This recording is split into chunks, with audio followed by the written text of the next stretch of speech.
वंदे पुरुषोत्तमम्।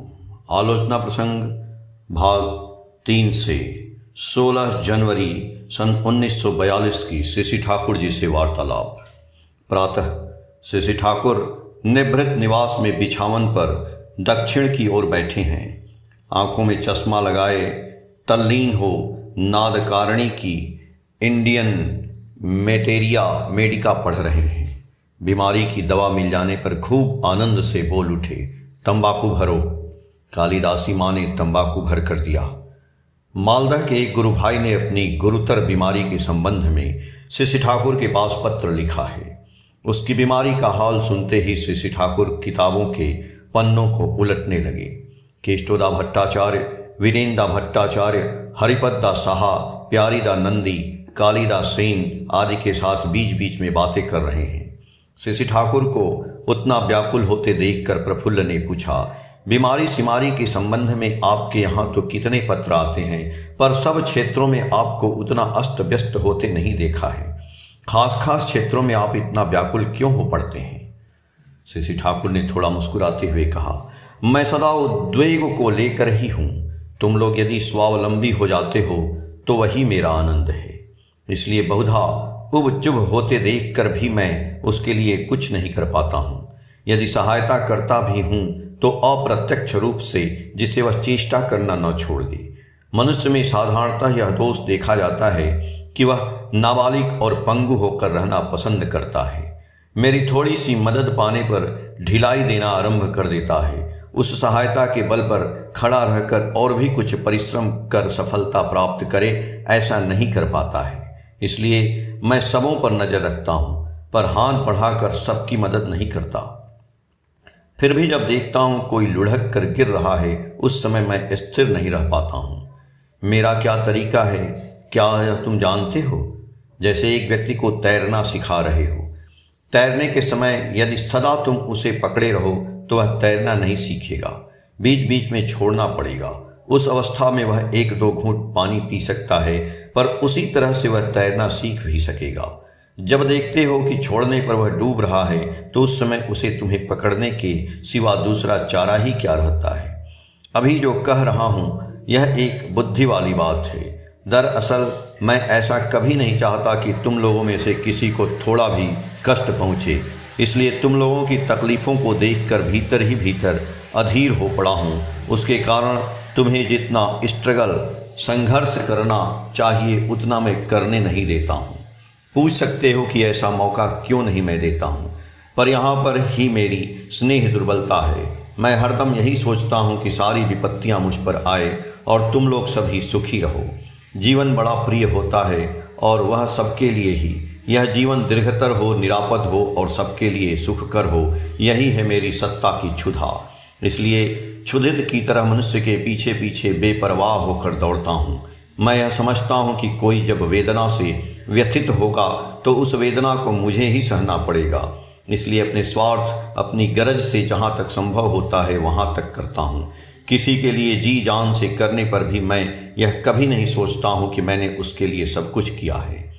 हर समय यह सोचता हूँ कि उसके लिए करना क्या बाकी रह गया है। मेरे हृदय की तस्वीर यदि कोई देख पाता तो वह समझ सकता था कि मेरे हृदय में प्रेम की कैसी ज्वाला है, प्रेम का कैसा क्षोभ है।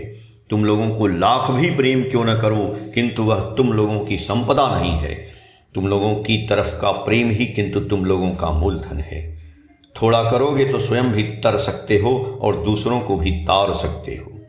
प्रत्येक की आंख, मुख, चाल चलन, चेहरा, कामकाज के बीच ही मैं लक्ष्य रखता हूँ कि उसमें कितना प्रेम जगा है। किसी में जब मैं अकृत्रिम अनुराग देखता हूँ तो मेरा हृदय आनंद से भर उठता है। वही स्मृति बार बार आती है। मुझसे किसका प्रेम कितना है, उसकी परख उसके परिवेश से ही हो सकती है।